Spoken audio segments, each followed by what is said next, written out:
We'd only been driving for 8 hours, but it felt like days. Sitting next to my half-brother, aka Mr. Grumpy, was torture, and his music, it was giving me a headache. Well, Gabriel was the one Dad loved. I was the result of an affair. The one mistake my dad never stopped regretting. The glitch in his perfect life. I despised that old man. From the moment I entered the world, he thrust me into a place reeking of filth and fear, turned his back on me, surrounded by danger. Thankfully, my mother arrived just in time. There was another time, I think. If he had the chance, he would have left me to die. Even before I was born, he deliberately spilled hot coffee on my mother. When Dad left, Mom had to work many jobs. As a waitress, cashier, whatnot, just to keep us afloat. She always said raising a kid on her own wasn't easy. But then, she started stealing from work. I guess it was the only way left. I knew it was gonna happen someday. And it did. She got caught, and I was left alone. I had no one left. I thought I was headed for foster care, but then the social worker told me something. Your father and his family have agreed to take you in. Hey, Ma. They live in Texas. Arrangements will be made for you to go there. It's a long way from California.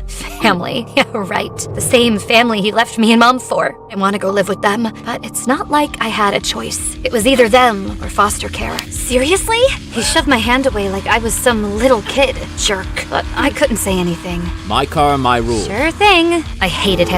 He was a jerk, but I couldn't do anything. We'll have to stop soon. Get some sleep. Why? You tired already? Yeah, I'm exhausted from chauffeuring the princess across the state. Jerk. Just like I said. Then I saw it. That sign, Welcome to Shadowbrook. And suddenly, my stomach twisted. Something wasn't right. The name sounds creepy. How about we keep driving to the next town? The next town is 6 hours away. I'm tired, Ima. I need a rest. What would you like to take over? Fine. Pull over. I'll drive. Sure. As soon as you get your license. Oh, wait. You're still a baby for that. This place, it wasn't right. Felt like the whole village was holding its breath. The streets were too clean. The houses looked too perfect. But the people, they were all staring, smiling like they were stuck that way. Their eyes said something else entirely. Welcome to Shadowbrook. You've arrived just in time for the festival. We just need a place to sleep. Somewhere You close. two, follow the lights. They'll lead you to the truth. The truth sets you free. Oh my god.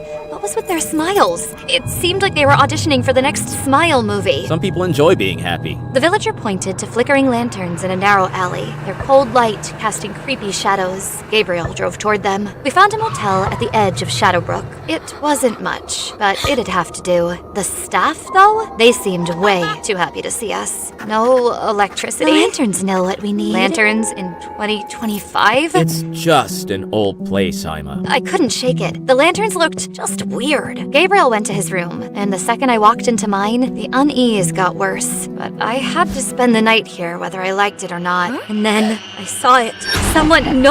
Something was standing there. Shadow. I ran out of there as fast as I could. I didn't even see Gabriel until I crashed right into him. Ima, what's going Someone on? was there, right outside the window, smiling at me, just staring. Come on, let's go back inside. Gabriel held my hand like he was afraid I'd collapse right there. He had to look out the window, but nothing. There's no one out there, Ima. I think you're tired, imagining This stuff. isn't about my imagination. This place is weird and you know it. You just don't care, do you? So now it's my fault you're paranoid. You think I wanted to come get you? I You hate... hate me. Say it. Not what I meant. I wanted to scream, to argue. But what if I pushed him too far? What if he called Dad? I didn't want to end up in foster care. So I bit my tongue and ran out of the motel. I needed air. I didn't care where I was going. I just needed to get away. From him, from everything. But he followed me. And then suddenly, we heard a scream. Did you hear that? Yes. Someone might be in trouble. We need to check. No, this is what gets people killed in horror movies. We need to call for There's help. no reception. Ima, someone could be in danger. I'm gonna go check. You get back to the motel and lock the No door. way I'm going back there alone.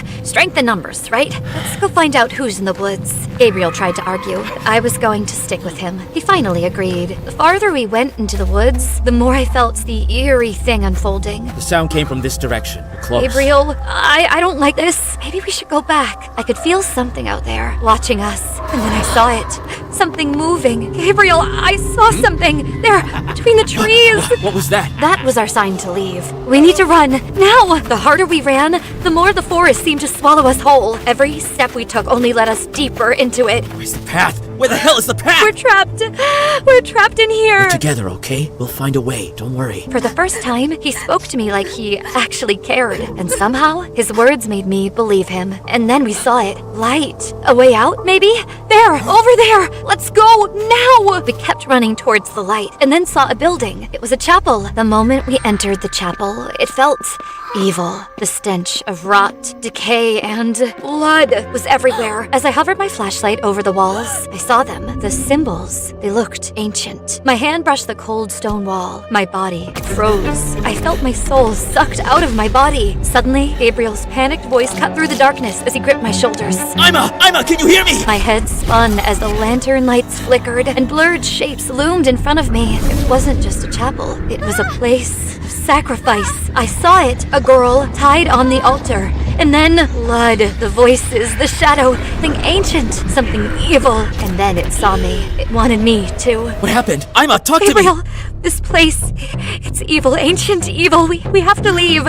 Now. Let's go. We shouldn't have found this place, but now it had found us. And I had a feeling it wasn't going to let us leave. When we ran back to the Shadowbrook village, I saw them, the villagers, standing in a line, smiling, just looking at us. But then I heard it. Laughter. Cold, creeping laughter. Not from them, from the shadows. Look at them. They're not even blinking. You are so right. This place is weird. As we reached the car, the phones turned off. Like something or someone cut the power. The air got colder, too cold, and that's when I saw them. Shadows, so many of them. When I turned to Gabriel, he froze. His eyes white, like life had drained out of him. Then he fell, just like that. Gabriel! She's ruining our family, Gabriel. Look at her. You should leave her behind. You don't know her anything. It wasn't real, but I could hear him, his voice, telling me to leave her behind. The shadows, they wanted me to believe it. She's not your sister. She ruined everything. Remember all the fights your mom and I had? It was all because of her. Leave her. Sacrifice her. Gabriel, please! Wake up! I kept shouting his name. Then the shadows came for me. And then I found myself somewhere else, in a prison cell. And there was Mom in a corner crying. You're going to live with them now, with his family. They ruined us. Emma, they hate you. He hates you. He is not your family. Leave him. Sacrifice him and run. Never. I won't leave him. He is my brother. When I came back, I grabbed Gabriel's hand, pulling him back, grounding us both in reality. And then he finally looked at me. Just when I thought he was back, his eyes changed. They had a sinister look in them. The sacrifice is here. The shadows had gotten him. Let me go, Gabriel. I'm your sister. He didn't listen and dragged me while the villagers followed behind us, chanting, Blood to darkness, flesh to bone. Shadow King claims the sacrifice. One must give, One must fall. Only light can free us all.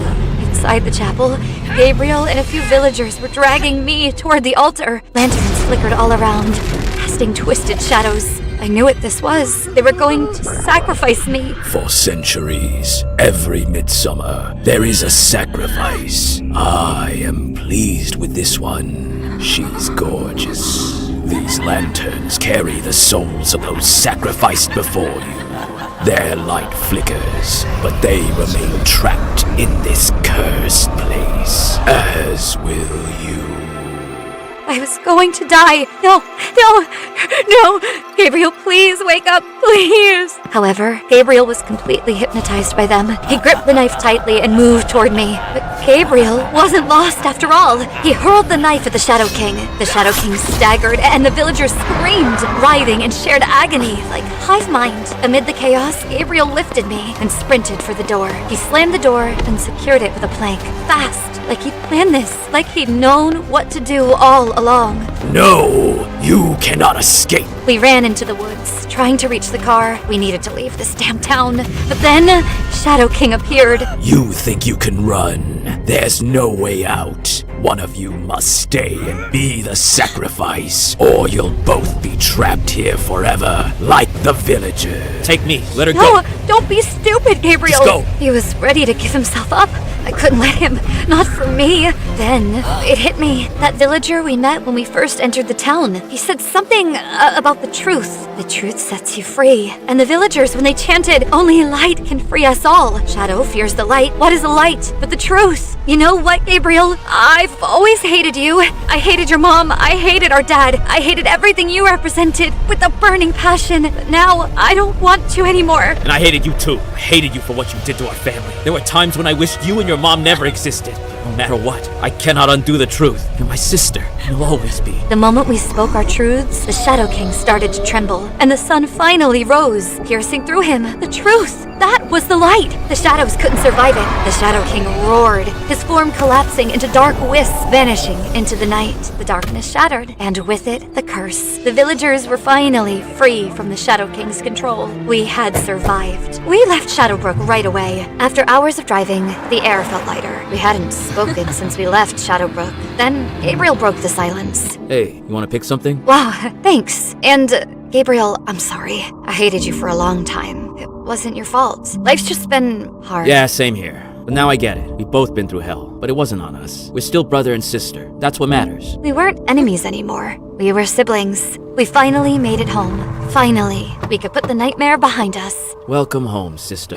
Then I saw it, the lantern. We thought we were free, but there it was, waiting for us. We hadn't escaped. Not really. Shadowbrook had followed us home.